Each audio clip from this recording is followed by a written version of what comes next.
years, there are some ShotScope products that I have been very impressed by. The new LM1 launch monitor, excellent. The Budget Pro L2 rangefinder, very good for the price. And there are other products that, I haven't been as excited about. Some of their other rangefinders, some of their manual shot trackers I think are a little too cumbersome, but there's one thing that always holds true with ShotScope. They are an excellent value-oriented brand, and they have now built out a pretty full ecosystem of products. And one of the newest ones, and one of the ones I've been most excited about checking out, is this. This is the H50 GPS. It is a full-size, full-screen golf GPS that retails for only $199. The same day this was announced, Garmin also announced their full-screen GPS. The difference? This one costs $600 and this one's $200, and if you use our discount code, you can get it for $170. So the question is that for only $170, like, is this thing actually good? That's the question we are going to announce today. So if you are on the market for a golf GPS, and if you want to know if the ShotScope is worth buying, keep watching. Today's video is for you. All right, let's talk first impressions. Out of the box, this thing is traditional ShotScope. ShotScope doesn't do anything super crazy with their packaging. Like I said, it is a budget and value-oriented brand, so for the most part, you're not going to see anything super over the top. But out of the box, everything is perfectly functional. You will get the H50 device itself. You'll get a little carabiner, a little string, so if you want to hang it on a golf bag, you can do that, as well as a USB-C charging cable. My first impressions upon taking this thing out of the box is like, it's actually really well built. It's a nice size, it's a nice weight. The whole back of it has this rubber shell that feels really nice. It's a good grip. This thing is IPX7 rated, so that means you can dunk it in water for a short period of time and it will be just fine. So to see this level of build quality and feel in a device that costs under $200 is really impressive. I really feel like that even though ShotScope is a value brand, over the last year or so, we have seen an increase in quality, and I've found myself liking their products more than I have in the past. Also along the back is a built-in magnet. This feels like an absolute must for anyone that's going to buy this. I do think that ShotScope is generally targeting someone who's going to ride in a cart, where you can set this right there on the cart. You can get all of your GPS yardages, super nice and super convenient. That being said, I found it to be perfectly functional attaching it to a golf bag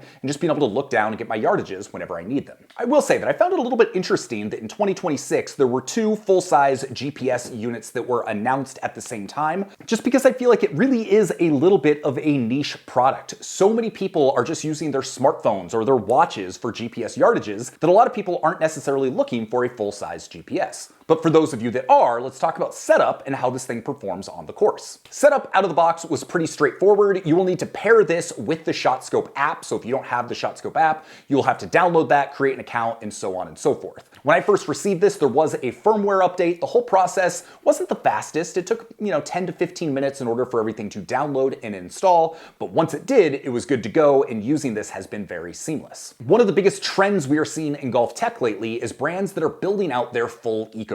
And I kind of think that that's what ShotScope is doing here. Because they have smart tracking, they have a launch monitor, they have rangefinders, they have other GPS devices, this is a product that kind of fits one hole that they didn't already have. But a lot of these brands are building these full ecosystems built around one app. One of my biggest critiques about ShotScope over the years has been the app experience. The app is not bad by any means, but when you compare the app to other brands that are a little bit more focused with what they do, I just do feel like the app is a little bit lacking from a user experience standpoint. That being said, if you get the H50, you don't necessarily have to use the app depending on which features you want to take advantage of. Real quick, if you use the coupon code BREAKING80, you can save 15% on this, which drops the price down to $170 off its retail price. If you use that code, if you click that link, then I will get a commission for that. If you think that makes me biased, please totally go do your own research. There are plenty of other reviews out there. But my whole goal with everything I do at Breaking 80 is just to help you find the right products for your needs. If you do decide this is right for you and this video is helpful, using that code saves you a little bit of money, and it's how you can support this channel so that I can make more videos like this. But if you don't want to do that, well, I totally understand. Either way, just wanted to make sure you knew how this whole thing worked, and let's get back to the video. Starting around with the H50 could not be easier. Basically, you're gonna have an option. You'll hit play golf on the home screen. The satellites will then find the nearest course to you. You select the course, you put in the parameters and what information you would like to track, and away you go. When you were using this and when you were on the course, I was actually very surprised by the number of features it has and the options that it gives you. depending on what you like to see, there are a variety of different screens for how you get your yardage. So if you're someone who only wants to see front, middle, back, you just want to see that big front and center,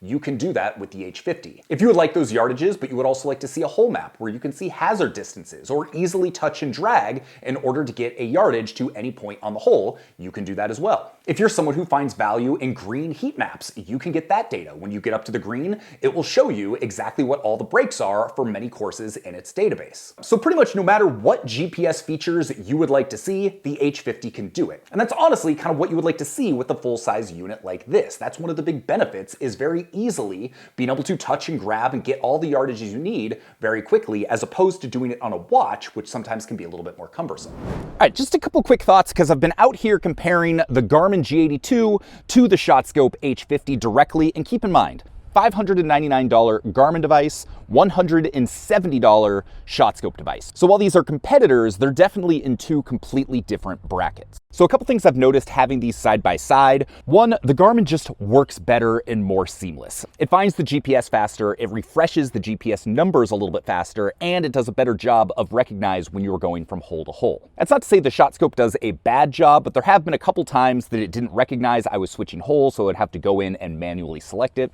Not a huge deal, but something that you notice after a full round of golf. Also, something that I've noticed with the ShotScope is that when you're going from screen to screen, like if I want to go from hole view to green view, or if I want to switch the green view from pin to heat map, you'll get like a quick, it's only like a 1 second loading screen, but it is like a loading screen, whereas the Garmin pretty much just seamlessly moves from everything that you might want to do. When you were looking at the design, we can look at these real quickly. So, the Garmin definitely is a little bit more responsive. Nice, big, beautiful hole maps. The ShotScope, definitely not quite as responsive and definitely not quite as a beautiful design. One other thing that I've noticed is that with the ShotScope, it doesn't seem like you are able to look at actual distances and plays like distances at the same time. You have to go into settings, and it's a toggle for when you're just starting your round, or if you go into settings throughout your round, you can change the setting for plays like distances or not. Whereas with Garmin, it's a little bit easier. You've got the yardages up here. If you want the plays like distances, you just tap and you can have both. So one thing that I would love to see on a firmware update with the H50. So while generally speaking, the numbers on the H50 feel really good, there have been times that I've noticed that they're a little bit off. So for instance, right now I'm standing on the tee box 14 at Witch Hollow, on the card 423 yards. So the Garmin is showing me 420 to the center of the green, so close enough. But the ShotScope is showing me 403. So that's enough of a difference that it doesn't feel like it's quite on. And I would say most of the time, comparing these two, they have been no more than a couple yards off. There have been a handful of times where we've seen a little bit of a discrepancy there. So I don't know if that's just the quality of the GPS unit or differences in hole mapping, but there have been a handful of times that I've seen some of those discrepancies. Something that is worth noting, because I've got these side by side and we've got pretty clear, bright daylight today, the Garmin is definitely brighter. I've got both of these on their highest brightness setting, and you can see the Garmin, it's certainly not as bright as like an iPhone screen, but the H50 in really bright sunlight definitely can be a little bit tough to see. Not a big deal at all in the shadows, and you can always kind of just pick it up and look at it like this, where you can get a little bit of a closer view. But that is one of those areas where you notice the difference in price is just screen responsiveness and screen brightness. One other thing I've noticed is I always, in my initial testing of the H50, it seemed like it refreshed yardages pretty quickly. But when you're driving up here and you've got the Garmin side by side, the Garmin is very much in real time here, whereas the ShotScope is definitely lagging a little bit behind. So when we stop, the Garmin stops right at 144, and here 55, 46. Yeah, so it takes an extra couple seconds for the ShotScope to catch up. But then 147, 146, still pretty dead on, and that's most of what I've seen throughout the round. So I will say the more I've used these two units together, the more I've experienced a little bit of discrepancies in the GPS, and I think a lot of that just comes down to hole mapping. I'm guessing Garmin and ShotScope each have their own hole mapping solutions that are going to be a little bit different. So on the last hole, for instance, the Garmin was dead on. The T marker said 431, and the Garmin was within 2 yards of that, whereas the ShotScope was 25 yards off of that. So I was like, okay, that's a pretty big discrepancy. Yet now, here we are right at the 141 yard marker, and the ShotScope is saying 142, and the Garmin is saying 146 currently. So I think this is a good indication of the fact it's not a perfect science. All of these hole maps are going to be a little bit different depending on how they were mapped, when they were mapped, all of that stuff.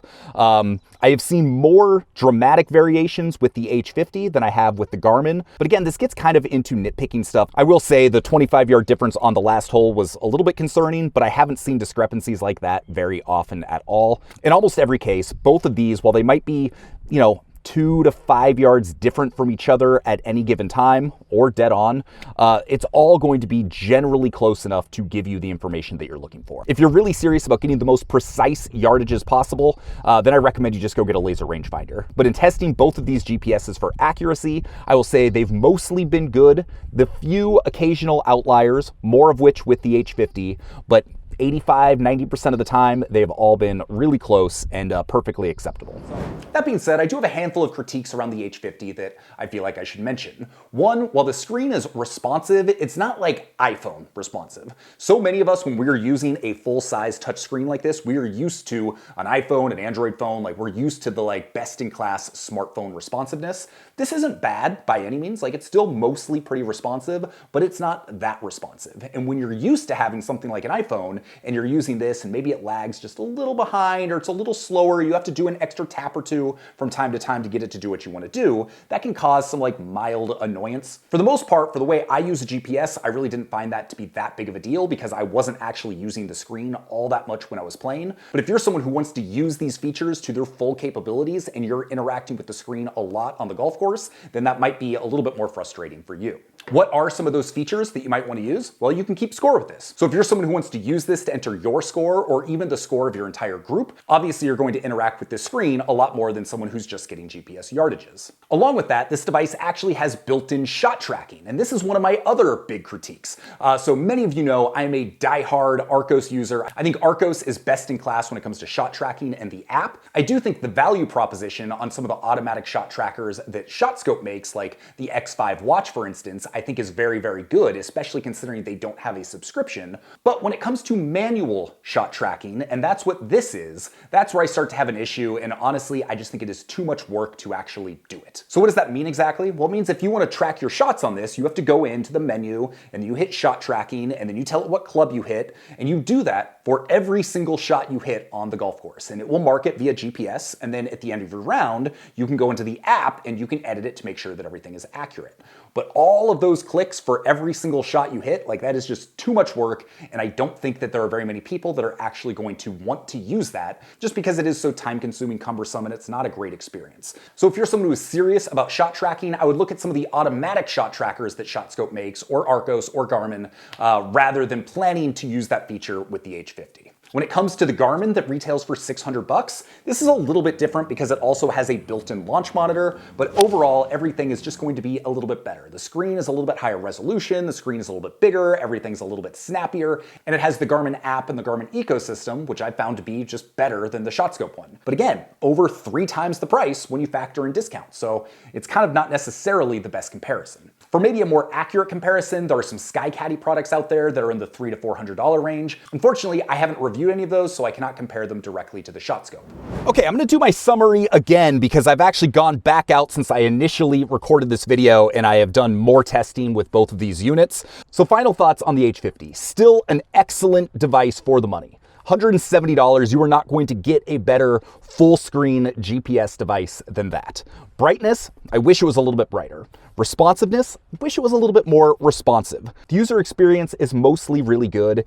Nothing feels quite as dialed as the Garmin. And the Garmin is kind of the gold standard of these standalone GPS units. Accuracy, as we touched on, is pretty good. There were the occasional variances of up to 20–25 yards, which was a little bit concerning. But when I compare the Garmin and the ShotScope over a full round of golf, I only had variances like that on 2 or 3 different holes. Most of the times they're within just a few yards of each other, and for that, I'm assuming it's just different GPS mapping. So is it perfect? No.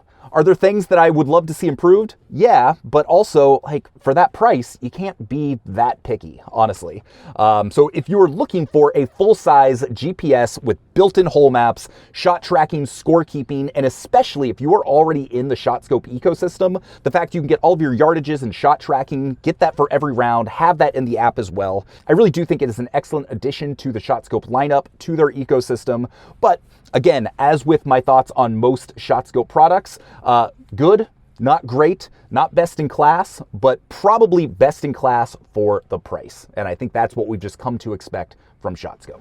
If you're not sure if this is the right golf GPS for you, go check out my list below. I've included my full list of all of my favorite golf GPS products, whether that be apps, watches, standalone units, rangefinders, so that will allow you to compare the H50 to other similar GPS products. So with that, my name is Sean Ogle. I'm the founder of this thing here, Breaking 80, where we talk about cool golf products and cool golf courses. I will link to some of my other golf GPS reviews below, so if you're not sure if this one is the right fit for you, you can compare and contrast it to some of the other ones on the market. Make sure to hit subscribe if you haven't already, and go check out our newsletter, which is also linked below, where a couple times a week I send you the best deals in golf, some of which you will not find anywhere else. And with that, I hope you have an excellent day. We'll see you on the next video. Peace.